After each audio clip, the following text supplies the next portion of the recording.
Hey, folks, Zach Osterman here, Insider, Indianapolis Star. He is Mike Niziolek with Bloomington Herald-Times. This is Mind Your Banners Weekly for, what is this, Wednesday, November 13th, 2024. Mike, we got a lot of ground to cover, but how you, buddy? We don't get our normal Monday chats while I'm eating Buccetto's pizza. You probably missed out the pizza more than me. Oh, well, that's implied, but I still missed you too. Oh, you have a title now on your title card. I don't get a title. Oh, I didn't see that. That's cool. You should create a title. IU coverage czar. Be a czar. Everybody needs a good czar. Let's dive right in. What do you want to talk about first? Should we talk about looking back at the Michigan games? Should we talk about the playoff rankings? Where are we taking this first? I mean, wherever you want to go. Wherever I want to go. Well, let's talk about the playoff rankings. I think that's probably the best place to start. Indiana moves up to 5 in the latest college football playoff rankings. They are one of 4 Big Ten teams, the fourth of 4 Big Ten teams in the top 5. Oregon number 1, Ohio State number 2, Texas number 3, Penn State number 4, Indiana number 5. Help me fill in BYU at 6. I think Tennessee 7. I'm struggling to remember. Notre Dame 8. Notre Dame's at 8. Miami, Alabama, Ole Miss, Georgia. But Georgia's out. And then Boise State in 13th because of 9 SEC teams in the top 25, but only 2 in the field as it stands today. One of those is 2-loss Alabama. You've also got, I think in total, there are 5 2-loss SEC teams in the rankings.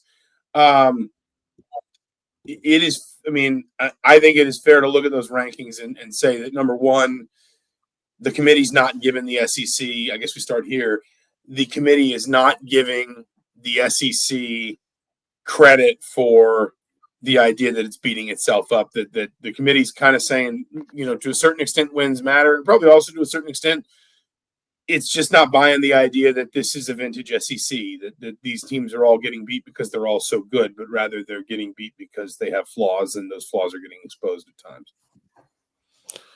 Yeah, I think that's fair. And Georgia obviously dropped 9 spots, I think 8 spots. So they were the team that took the biggest hit.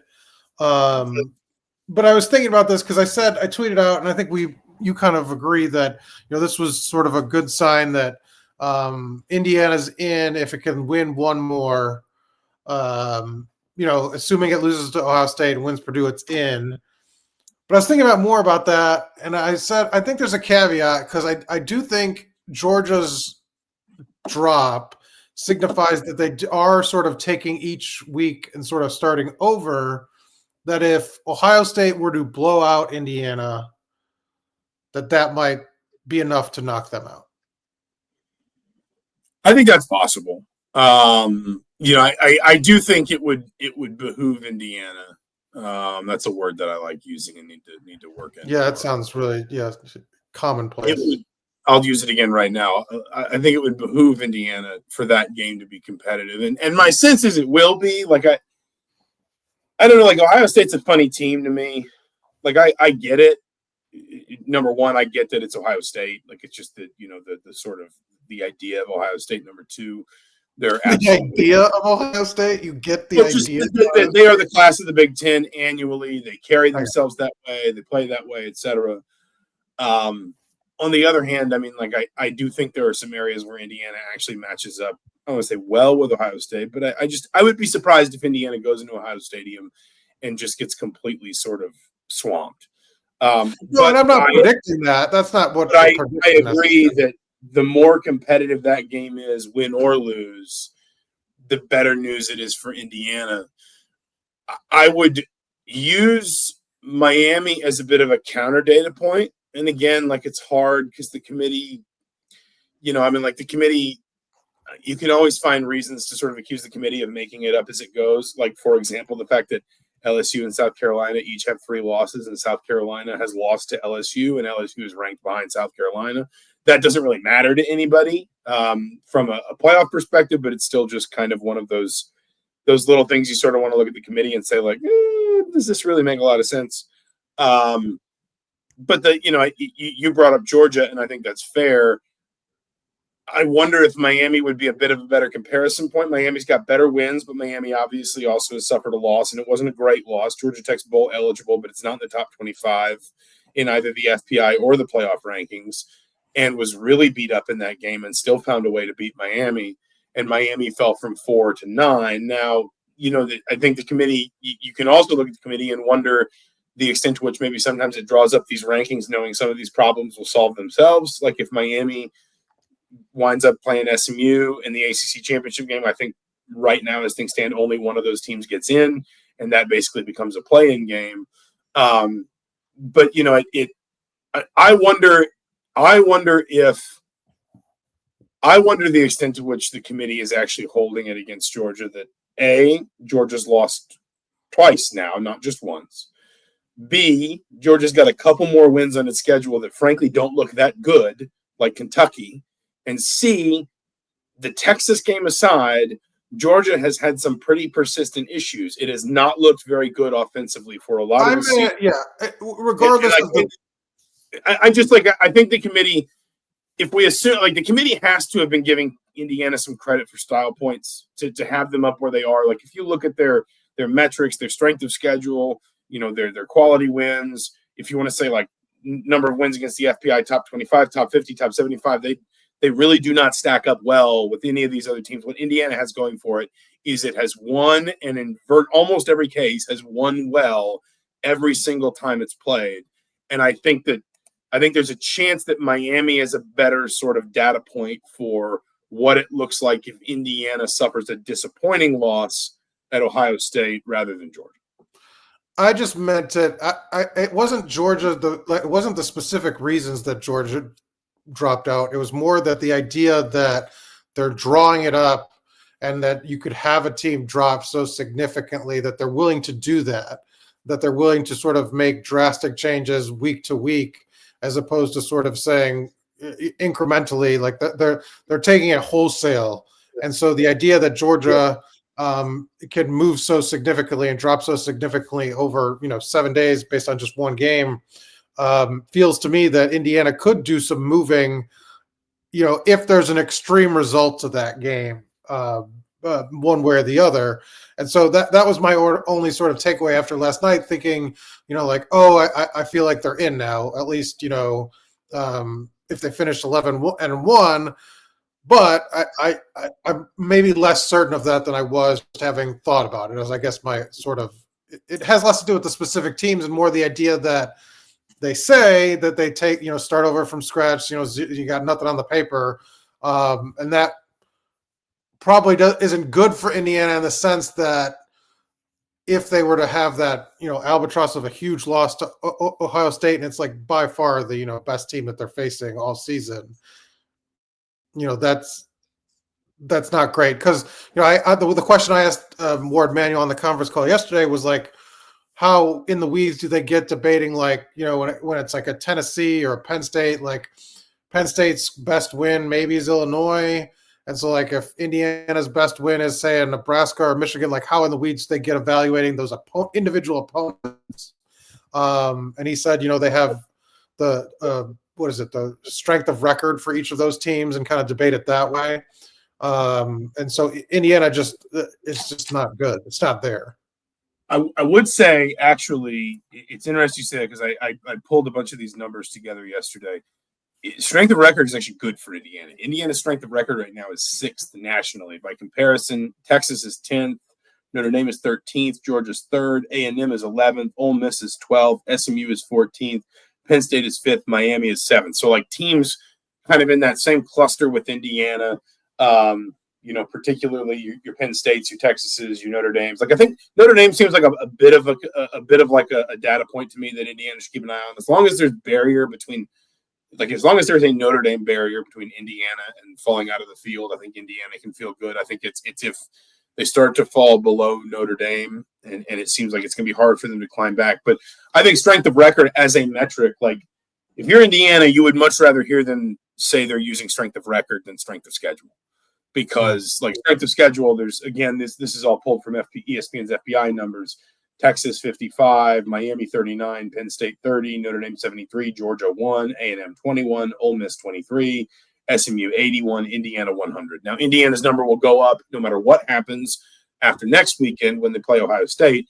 But my point is strength of record, which is I think strength of record is basically what the average top 25 team would do against your record or something like that. It's I think what it's trying to do is compare basically how you've performed against your schedule compared to what the metric or analytics sort of process you're using says the average top 25 team would perform against your schedule. I believe that's what it is. Does that make sense? Mm-hmm. So like I think that's basically what's happening here. And if they're using strength of record, then that's good for Indiana because Indiana's scoring very well in the idea that basically the analytics are saying even if Indiana hasn't necessarily played anybody, they are significantly outperforming where even like an average good team would be against their schedule. So I think frankly, I think that's good news for Indiana. I guess the other reason I lean toward, let's live in a world where that Ohio State loss is quote unquote bad for Indiana. Like it's by, I don't know, 17 or more points, 20 or more points. I don't know where we put the cutoff line. But like, let's live in that world for a second. The other reason I think Indiana is somewhat safe is the credit that the committee is giving the Big Ten or the top of the Big Ten right now. 4 Big Ten teams in the top 5, Ohio State all the way up at number 2.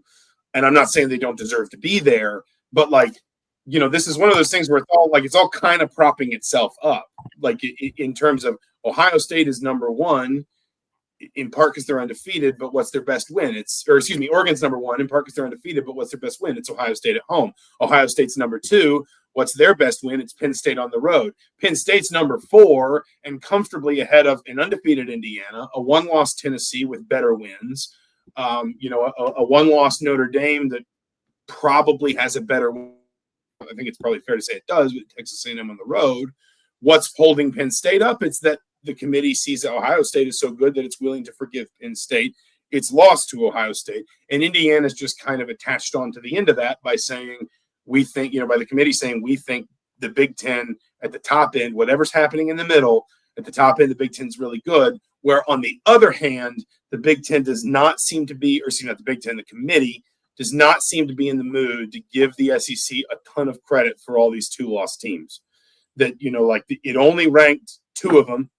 It had Georgia. I know it had Georgia in the top 12, but it will have put them there knowing they would be out of the field because they moved Boise State from, I think, 12 to 13 to accommodate Georgia. And then there's a whole bunch of 2-loss teams behind them. And Hooperazzi was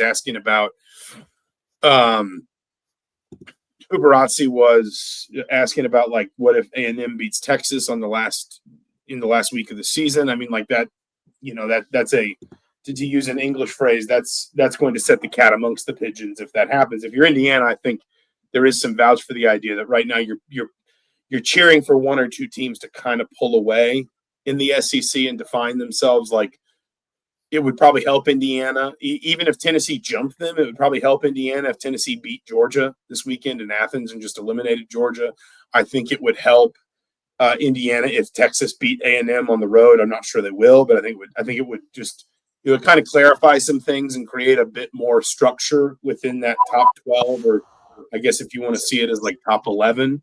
But I came out of it and my 2 big takeaways were, number 1, the committee is clearly endorsing the idea that the top of the Big Ten is real because it's allowing that top end to just sort of keep holding itself up by its own success and failure. And number 2, the committee does not seem to see the SEC. And we've talked about this before, and I will stand on the idea that there have been years where the SEC had a bunch of really, really good, really good, 2-loss kind of, bracket in there. I don't think that's this year's SEC. I think these teams have losses because they've got flaws, and the committee seems to agree. Yeah, and I think somebody asked in the comments what are the odds of them hosting? I think that they have to. Their path to hosting is not ideal because I think if they lose to Ohio State, I don't think there's any way they host a game. Well, so where would they be right now? They would be the second host, third host, because Ohio State would be in the so basically there's only two teams ahead of them that get buys. They'd be the third host. I think it would be tough. It's weird because I think in a way, I actually think it's kind of like more chaos in the SEC actually probably creates a greater opportunity for Indiana to host, in the sense that, like, if Tennessee loses to Georgia, Tennessee's not jumping Indiana, but I'm not sure the committee's going to jump Georgia all the way back up past an undefeated Indiana if it consider dropping them so far for getting to 2 losses. But on the other hand, a 1-loss Indiana against a sort of, a chaotic SEC that turns out a bunch of really compelling 2-loss teams, maybe at that point you are in greater danger of missing the field. So I guess, like, I don't know if it almost feels like there's greater sort of certainty in Indiana getting bumped down by the top end of the SEC kind of clarifying itself. Tennessee, Texas, maybe one more. This is all assuming Indiana loses to Ohio State. If Indiana beats Ohio State, then we're all done. But I also wonder if more chaos in the SEC couldn't ultimately shake out to Indiana somehow, sort of the committee buying into 11-1 Indiana and giving them a path to host. I agree with you that if they lose to Ohio State, I think it's because it's tough for them too. Because go ahead. No. I just it's a bit difficult to see them hosting if they lose to Ohio State. Well, and it's tough for them too because they have the 2 Big Ten teams, 3 Big Ten teams ahead of them that are going to push them down. Obviously, you talked, the idea that some lower teams will get the conference title buys, and so they just have a very narrow path in terms of trying to sort of thread that needle. Let me ask you this, because I'm trying to pull up the rankings while we're talking to just like be able to game this out in my mind. Okay, so let's live in a world where Indiana goes 11-1. Let's live in a world where BYU finishes undefeated and wins the Big 12, or maybe loses one in the regular season but wins the Big 12 title game. I don't think there's another team in that conference that has a path to an at-large berth. Let's assume that Ohio State, that obviously 2 of Ohio State, Penn State, and Oregon will still be ahead of Indiana in the final playoff rankings, because I just don't think personally, and no, Hoop, I do not think Wisconsin can beat Oregon and Madison. I don't think personally the committee's going to hold conference championship losses against very many teams. Certainly not like I don't know what they do with 2-loss Ohio State, how far they drop them. I don't think they drop them out of hosting, though. So let's assume that, like, Ohio State, Penn State, or Oregon, 2 of those 3 stay ahead of Indiana. So the best Indiana can do is be the 7th seed at that point. But then I'm looking at some of these other teams around them. Let's assume BYU gets the auto bid. Let's assume Miami gets the auto bid. Then Indiana basically only and then let's say Tennessee wins out and has 1 loss, and either Tennessee or Texas winds up winning the SEC championship game with 1 regular season loss. Then all Indiana's got to do is stay ahead of Notre Dame. Does that make sense? Because then there's going to be 2 Big Ten teams and an SEC team ahead of them. Yeah, but I think a loss drops them behind Notre Dame, I feel like. I mean, I don't think. I mean, like, the thing is, Notre Dame. I guess Notre Dame can beat Army. I guess that's the big thing Notre Dame can still do, and I think the committee will. I think that will matter to the committee. But Notre Dame can lose to Army. I don't think they will, but they can. And then I think Indiana is at 11-1 in a spot to host all this. And this is like, I think I think the reminder on this, or the sort of the lesson on this. But I think if they lost, it'd be more likely that their current matchup is flipped. Like I think Alabama would be ranked ahead of them at 2 losses versus them with 1 loss. Yeah, maybe. I feel like I'd see them more in kind of the 8-9 game than the 7-10 game. But again, like I think the lesson here is that there is still a lot to play out. Like there's still 3 weeks of football to play, and Tennessee still got to play Georgia. A&M and Texas still have to play. IU and Ohio State still have to play. There's sure, but I mean, I'm saying like Indiana. Like I think what Hooperazzi is pointing out that Purdue doesn't get them anything. So like all that the last data point for Indiana is a win or loss against Ohio State. They can't really do anything to sort of help themselves because like running up the score against Purdue is not going to convince anybody like to put them ahead of Tennessee. It's like this is it. This is their resume, basically, what it comes down to. So here's the question. Let's reverse the question then briefly. What if they lose very competitively to Ohio State? Because I think like we've played with these 2 scenarios where either they win in Columbus or they lose badly in Columbus. What if they lose 38-35? What do you think the committee does with them then? I think they're on the cusp. I think that puts them I think that puts them behind the 8 ball for hosting. I mean, they're in, but I just think they're behind the 8 ball. I wonder how the committee would compare them at that point to Notre Dame, because Notre Dame is going to have better wins, but Notre Dame is also going to have a glaringly worse loss. And that at home, which I think the committee that will matter. And that will also kind of put to the test how committed the committee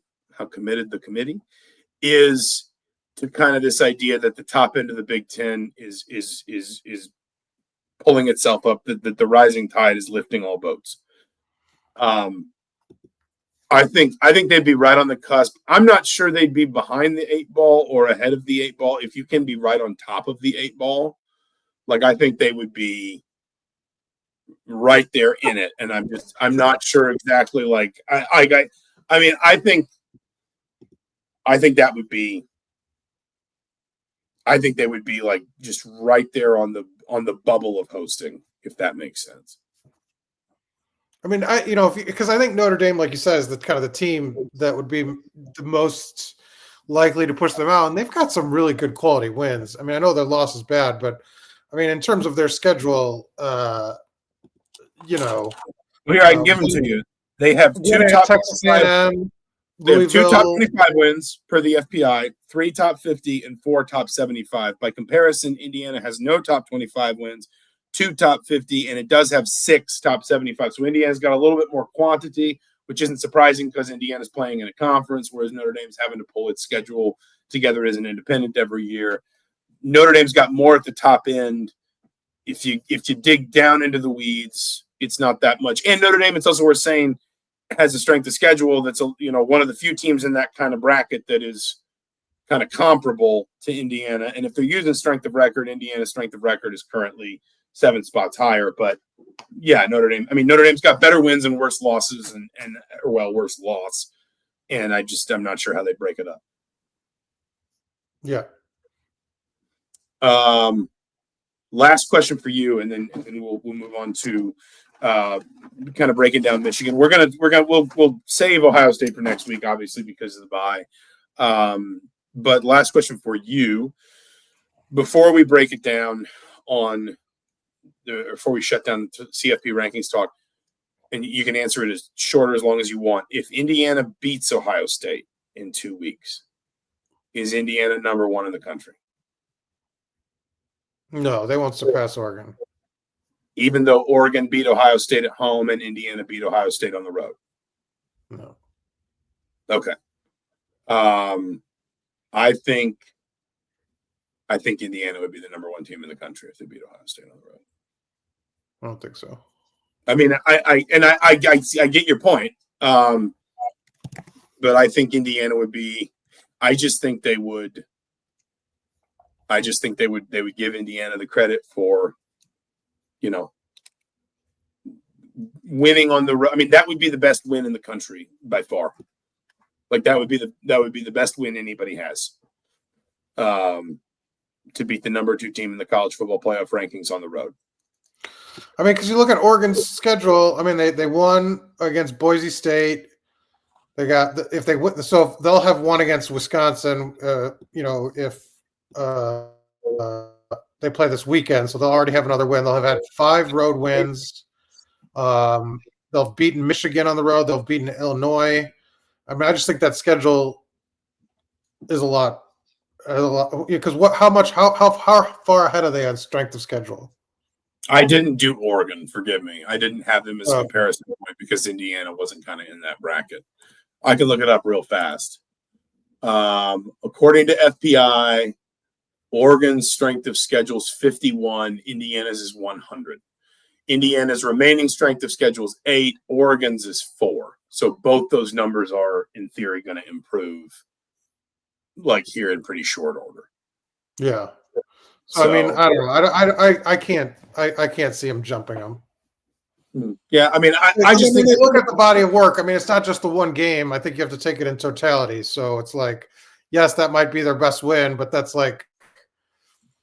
can't be the only data point they consider. I mean, no. I guess it would.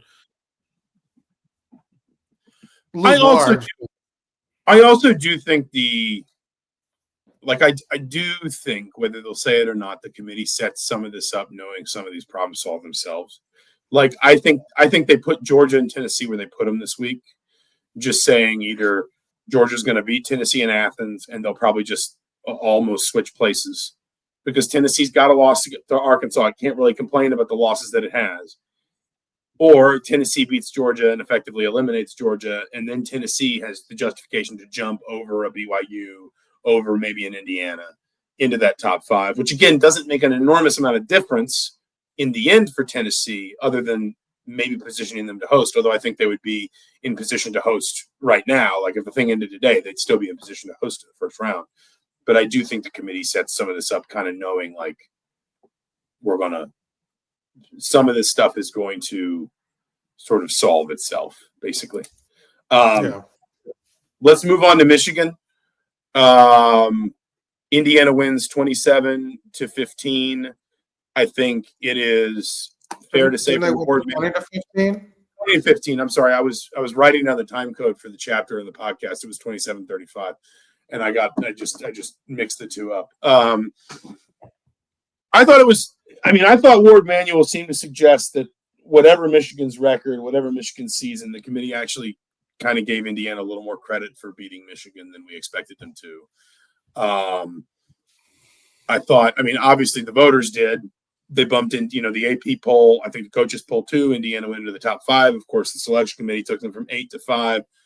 It just seemed like, for whatever reason, and in a weird way, this is actually probably the most compelling case I've found for brand bias so far in this whole process, is that Indiana can play a bunch of 4-5 and 5-4 Big Ten teams like Washington and Michigan State and Nebraska, and people just kind of, think it's all going okay.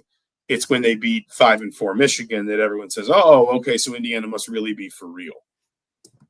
Well, I mean, I think the difference was that the defense on Michigan has got some NFL talent on it, and I think that they're obviously the defending champions. I mean, it's a much different roster, but I think that defense alone probably is where that comes from. I mean, the offense is kind of on the opposite end of the spectrum, just dreadful. But that defense is legitimate, and I think that that's what sort of, I think, earned Indiana points, that they were able to close out that win against a defense that's got NFL guys on that front 7 that are really impressive. And it's fair to say Indiana struggled with that. I mean, in the second half, you can go back and watch some of that film. I mean, Indiana just was not getting push. And more than that, I think probably more concerning if I'm Indiana is the pass protection was not holding up. And this is, we've talked about maybe how pleasantly surprised Indiana fans should be with their run game this season, how effective guys like Justice Ellison and Tyson Lawton have been in various spots.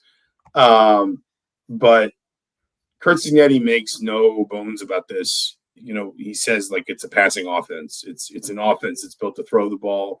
You think back to that Washington game. We all think they're going to run the ball to make life easy for Taven Jackson. It's something like 5 of their first 7 snaps or passes. The point is that is kind of the heart and soul of this offense. And I think you do have to be a little bit concerned when you see the pass protection showing up just the way that it frankly struggled. And there's an argument that Michigan is the best front four, at least, that Indiana is going to see this season. Maybe even better than Ohio, at least before the playoff, maybe even better than Ohio State. But nevertheless, I think you're still concerned. Yeah, and I mean, we should mention they obviously had a replacement up front at left guard with Taylor Stevens stepping in for Drew Evans, who's out for the season now.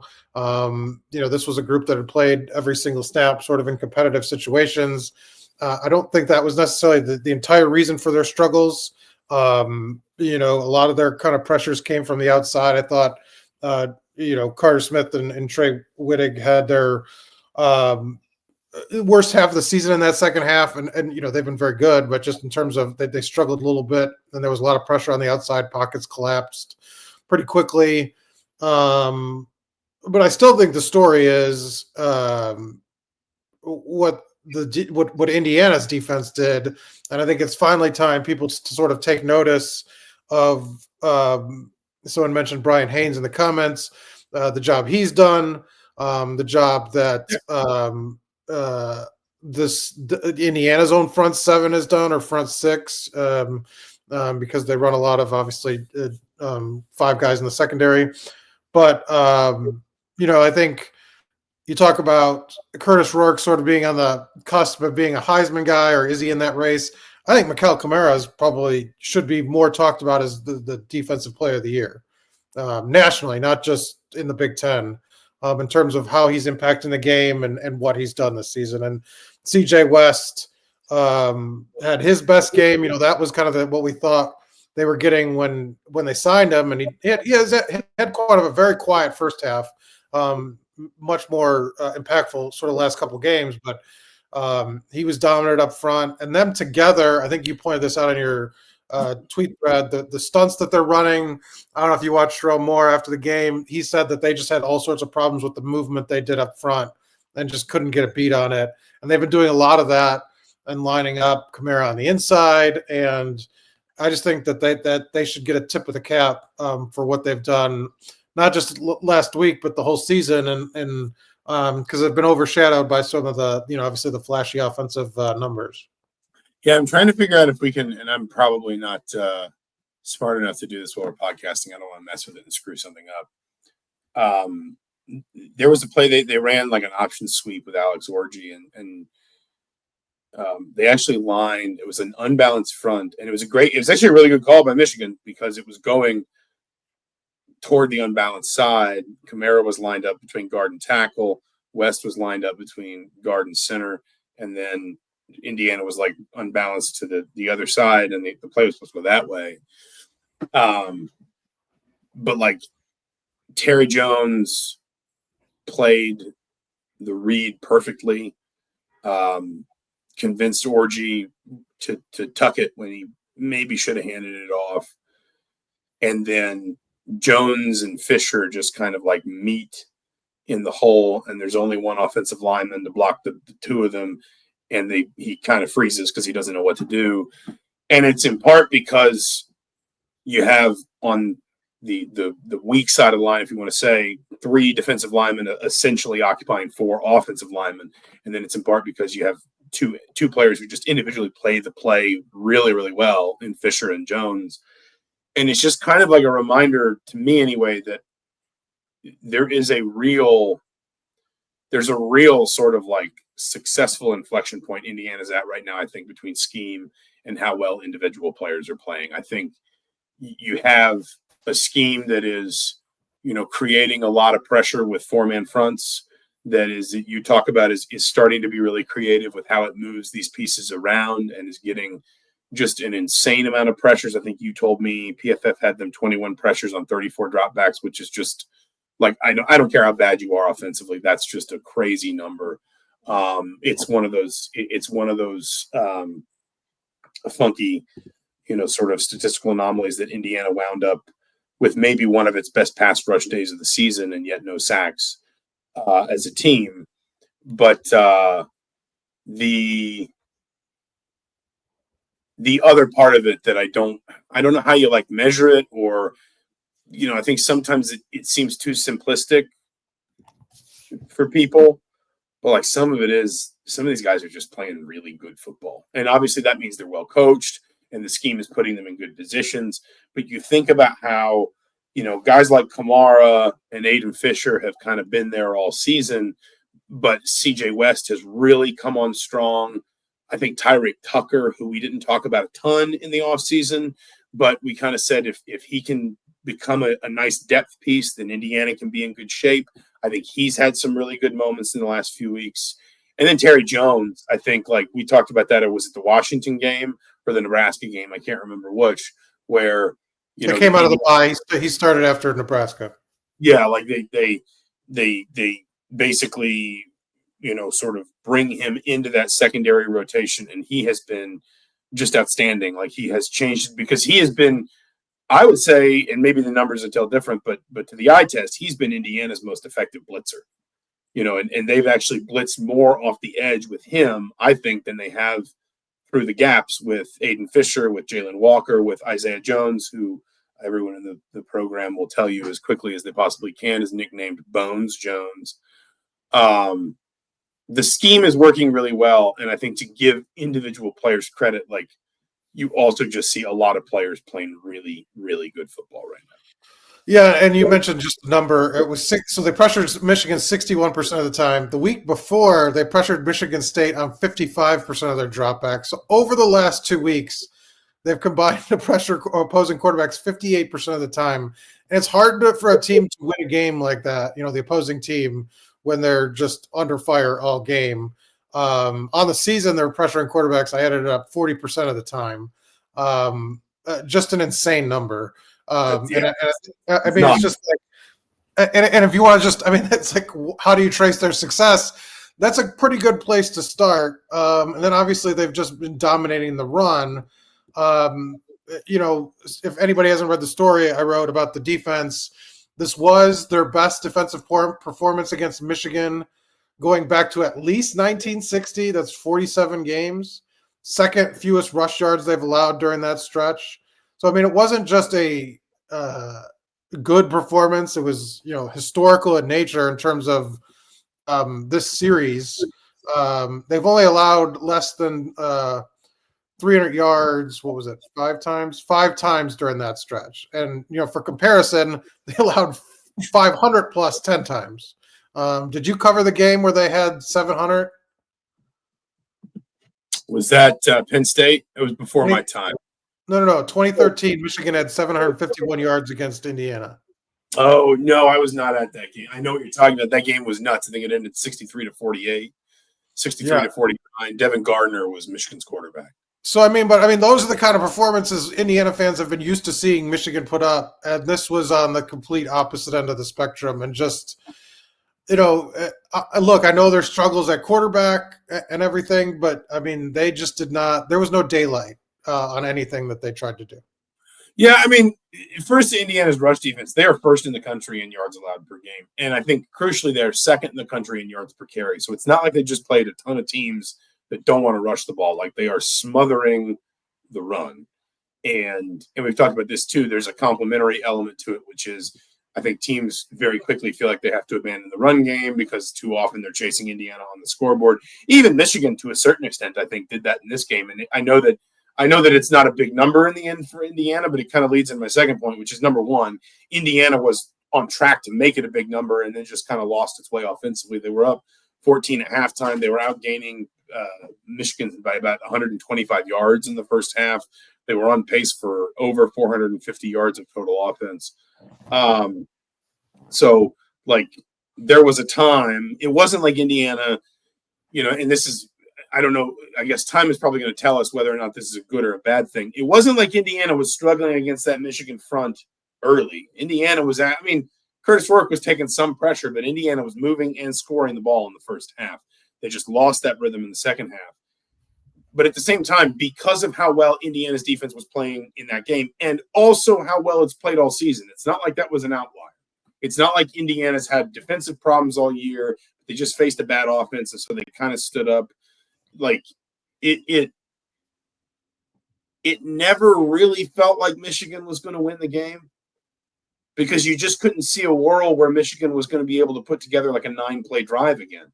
And especially once Indiana hit that last field goal.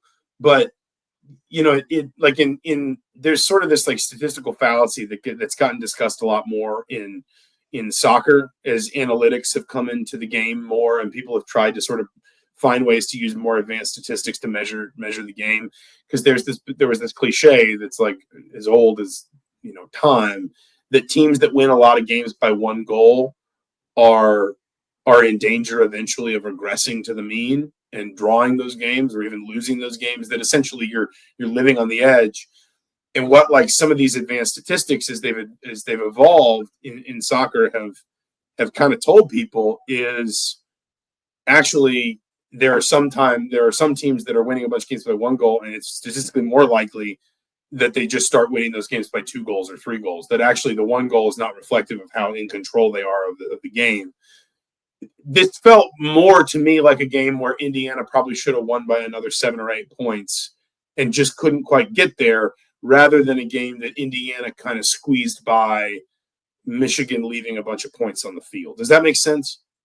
Well, and I think what was interesting about the game was this is the first time too that the defenses have been put in some bad spots from the offense, and they had a bad punt, so they had a short field. The turnover right at the start of the third quarter, they forced a field goal. They almost got the stop on 4th and 1 at the goal line. I think that would have made it just an even more sort of impressive victory. But they got the 2-point. They stopped the 2-point conversion. So this was the first time too that the defense sort of was actively put in spots where they needed to kind of come through, and they did every time. And so that was sort of, I think, added to sort of the impressive nature of the victory that the offense has done, and special teams to an extent has done everything to put the defense in good spots. Have teams have to go the length of the field, 80 plus yards. That wasn't the case on Saturday. The defense was on the field for a very long time, and they were still just sort of just really impressive. And all the metrics show it. The stats, the numbers, the eye test, everything just sort of about that defense, I think you could say sort of was impressive. I think that's probably one area where the committee would be allowed to say that the Michigan game impressed them more than some of these other games, because I think you're still looking at some NFL caliber offensive linemen. Maybe we'll see some NFL caliber skill players, and for the defense to kind of I wrote in my Insider Saturday that it's felt like that defense has lived in the shadow of its offense all season, and this was it kind of stepping out. And you bring up special teams. I know one of us said this, I forget which one, on the post-game show on Saturday night. I thought that was important too, because that special teams unit absolutely has just kind of been asked to go out, do its job, minimum fuss, don't make mistakes, whatever. A 40-yard field goal, 41-yard field goal, those aren't the longest field goals Nico Radich is probably going to hit in his career. But the Keyshawn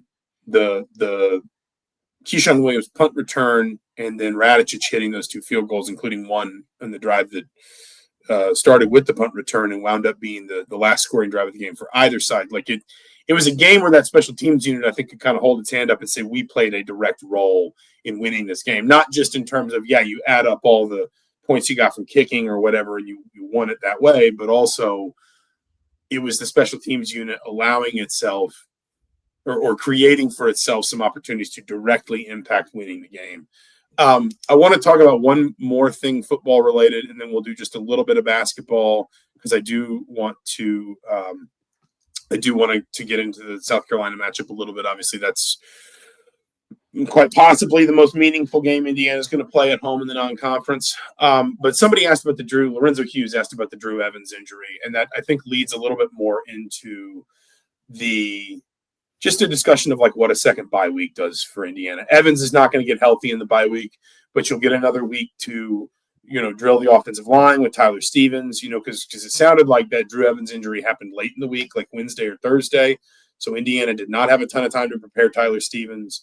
You talk about it. It wasn't really the interior line that seemed to struggle as much, but you never know what the ripple effects are going to be of an injury like that. And then just more broadly, it's another week, not just to maybe figure out some depth along the offensive line, but it's another week to take some stress off guys like Mikael Kamara or James Carpenter or Mike Kadick, who've played a ton of snaps this year. It's another week for Curtis Rourke to get sharper.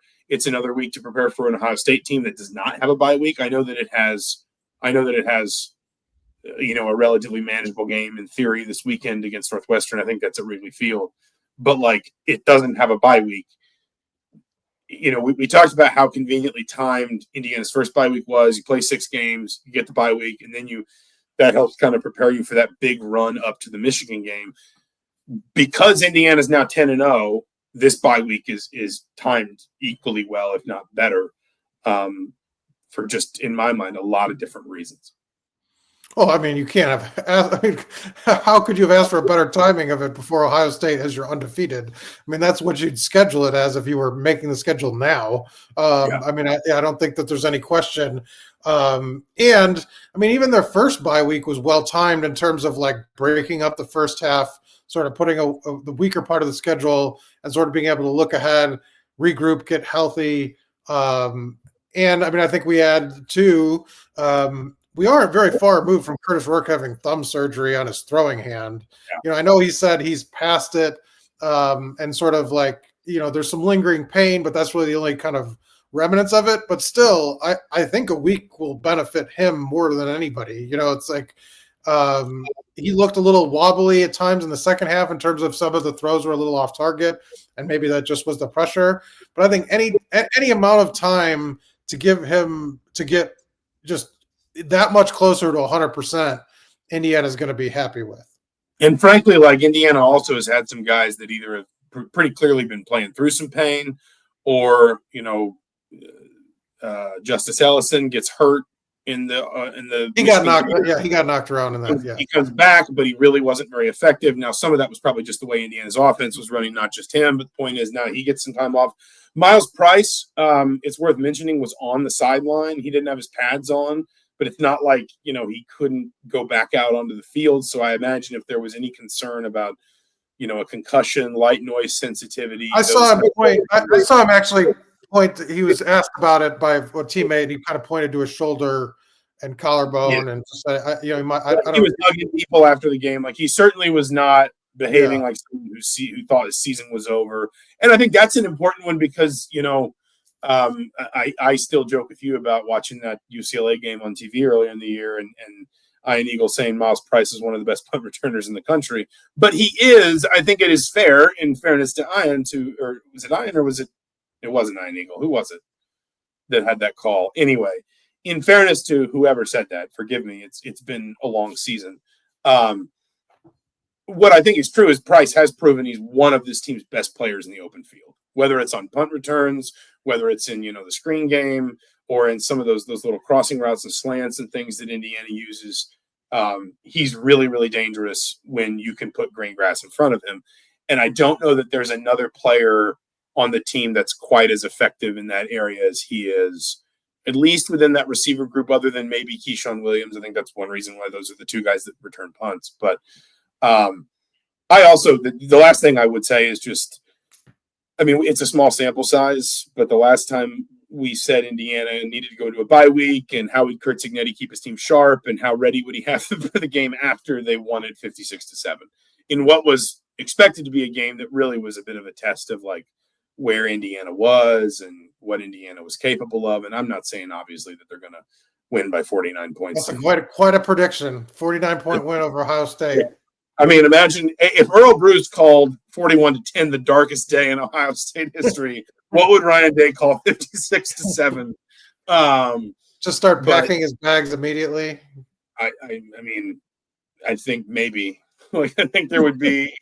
He'd start asking around if anybody had some spare boxes that they could drop by his office. But no, I just like it is kind of ideal in the way that this schedule has seemed to set up so well for Indiana.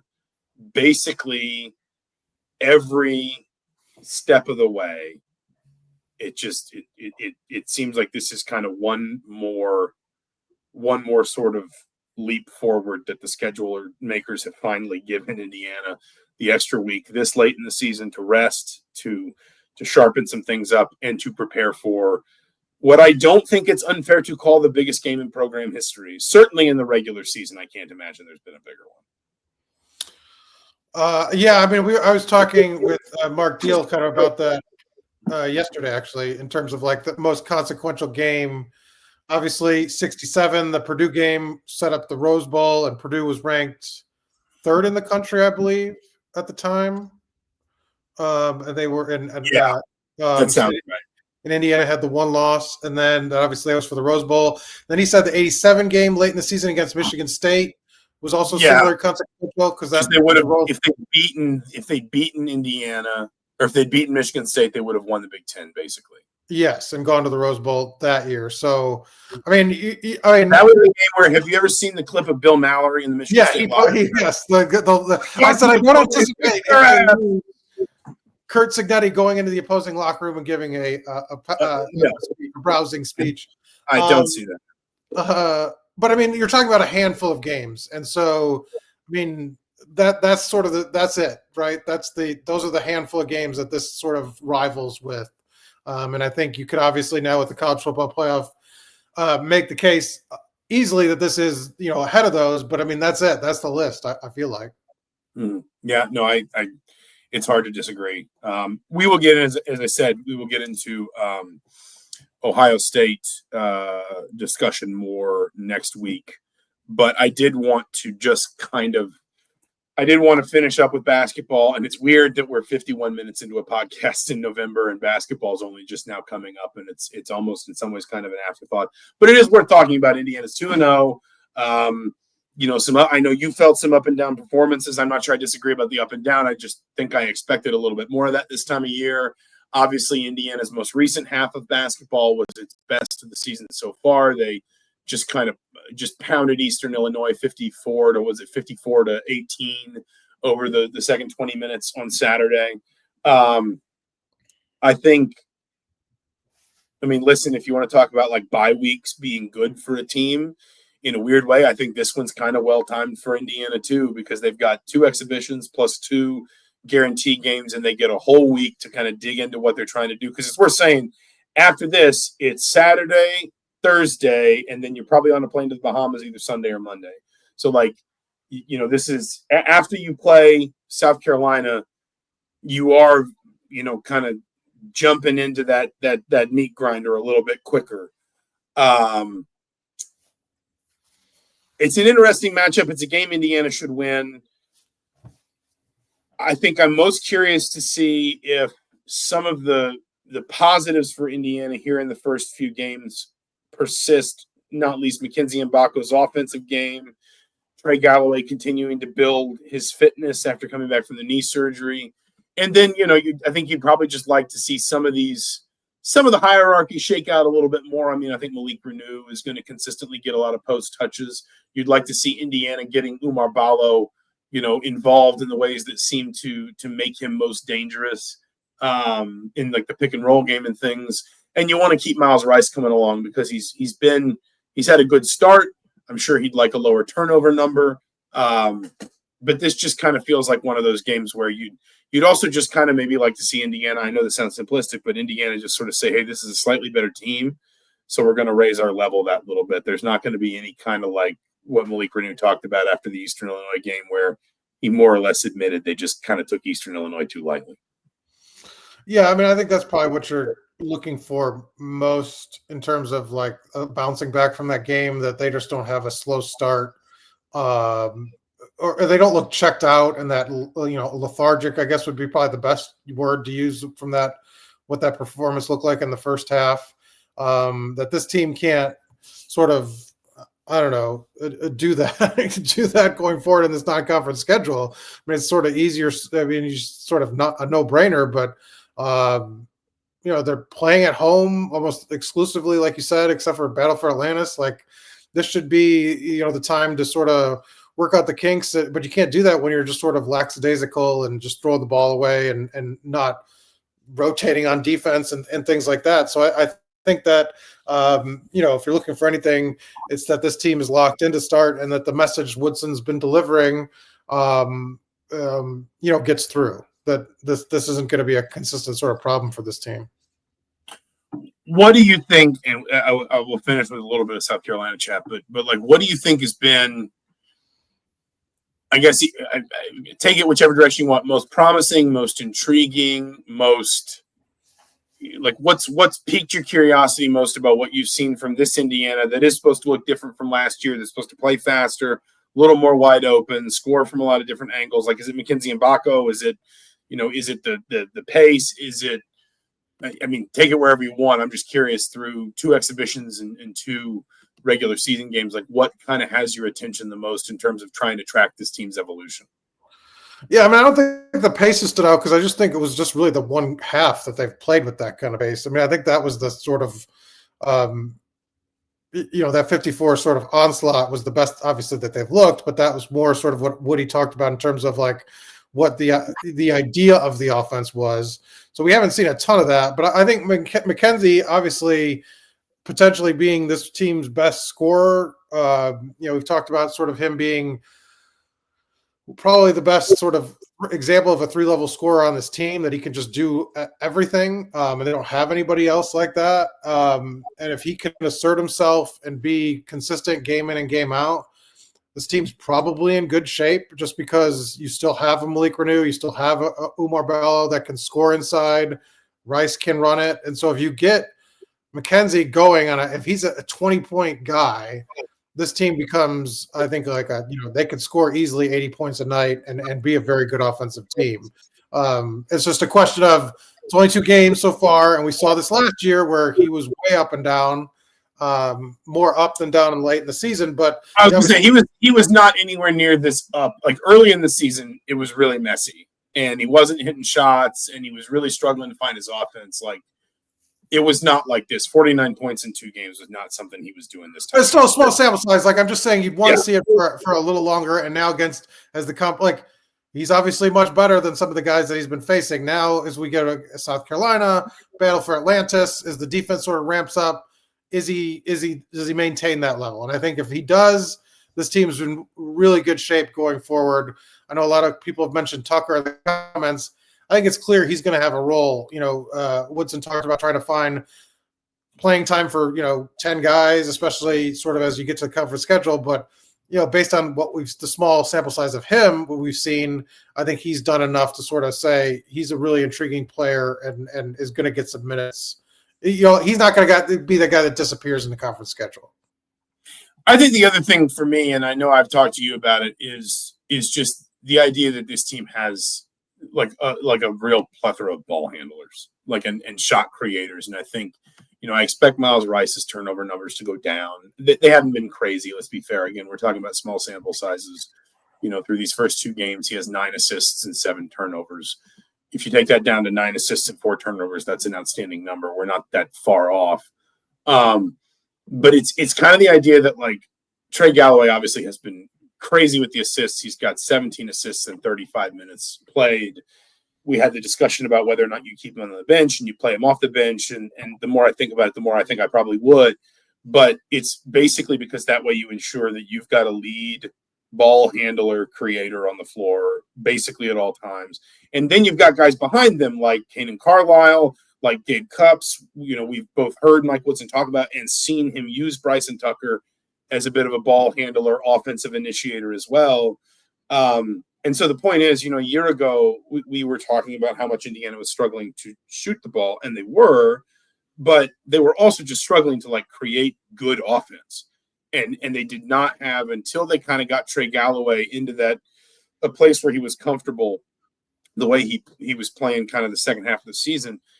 because of Xavier Johnson's injuries and suspensions and everything, they just did not have anybody creating offense for them, creating good shots, moving defenses around, moving the ball around. And now you've suddenly got a world where I think you've got two really high-level creative guards and then 2 to 3 players behind them that can carry enough of the load that neither of those guys has to have the ball in their hands for 37 minutes a night. I think that's incredibly encouraging because even if this team doesn't necessarily, isn't bombs away all the time, you've still got players here in like Mbako, Goody, to a certain extent, Kanan Carlisle, maybe even someone like Gabe Cupps that can knock down good shots if you create them for them. And I don't think Indiana is going to become a prolific three-point shooting team, but I don't think they are going to be a horrible one as long as they've got the guards creating decent shots for them. Last word on South Carolina, they lost their opener to North Florida. Frankly, that loss looks a lot better now that North Florida's also beaten Georgia Tech and, gave Georgia a bit of a run for its money.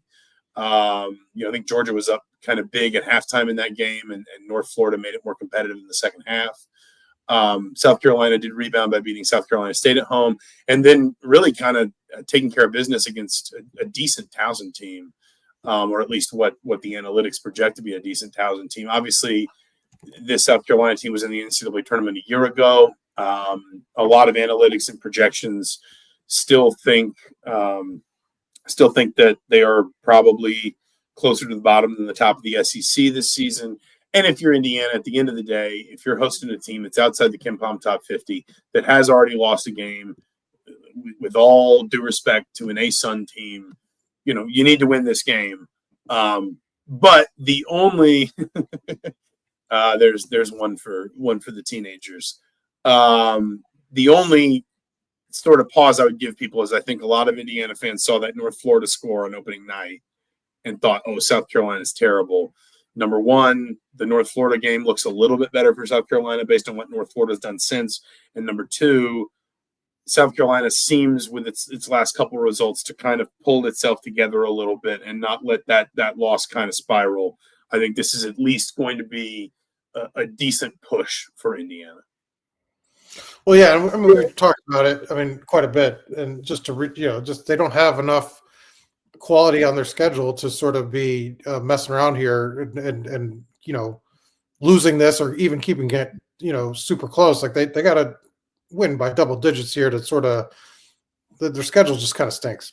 I think that's just what it is. It just does. And it could get better based on what that Battle for Atlantis bracket ends up look like, or it could get much worse, to be honest. Yeah, no, the calculus remains the same. They have got to go to Atlantis. They got to win multiple games. I think ideally they've got to beat at least one of Arizona or Gonzaga. They would, in theory, have potentially the opportunity to beat them both because only one's on their side of the bracket. So, that there is a path to winning a game against both of those teams. But I think that really the only sort of ideal outcome to me of the non-conference, other than just winning Atlantis, which kind of speaks for itself, is like you don't lose more than one game in the non-conference. You lose that game in Atlantis, it's to either Gonzaga or Arizona, and you beat the other one.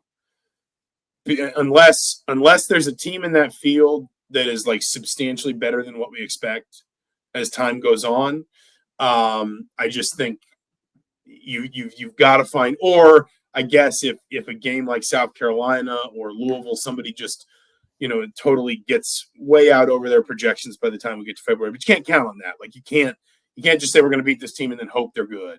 And I think the other thing I would say too about South Carolina is it is kind of a nice tune-up. You did get, like, you had 4 days between the two exhibitions. You had 5 days between Marion and your opener, and you had 4 days between SIU Edwardsville and Eastern Illinois.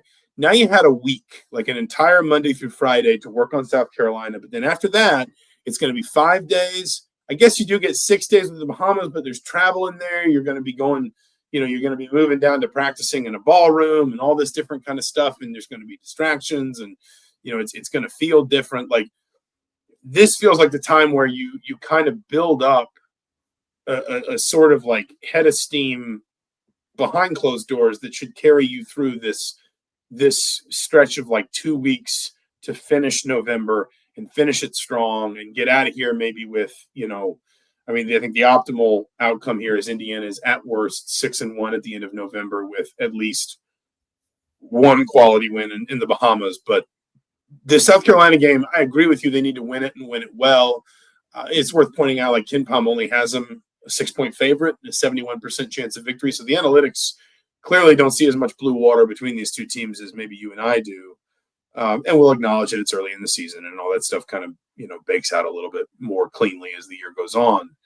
But I also just think like this game needs to be a bit of kind of a platform, that Indiana kind of uses to launch into these last 2 weeks in November, because this is ultimately the most important stretch of its non-conference schedule, hands down. Yeah, I mean, they have no excuse, really. I mean, like you said, they've had practice time to, spend a decent portion of time on each game. So now's the time to sort of make a statement. We'll leave it there. This has been Mind Your Banners Weekly for November 13th, 2024. Thank you all so much for joining us. We're going to keep trying to do at least these live as much as time permits. Obviously, the schedule's about to get a lot more hectic, and there's going to be times where Mike and I are splitting stuff up, whether it's Bahamas, whether it's football, basketball, whatever it might be. But especially for you folks, that is a good problem to have, and we really appreciate you joining us and letting us kind of join the journey with you. He's Mike Niziolek from the Bloomington Herald Times. I'm Zach Osterman from the Indianapolis Star. Thank you all so much for watching. If you are watching live on YouTube, thank you to everybody who got involved in the comments. And thank you at home, if you're listening to this on all your podcast platforms, for listening. We will be back a little bit later in the week with a special show. And then obviously we will have our post-game show after South Carolina on Saturday afternoon, early evening. We will talk to you soon.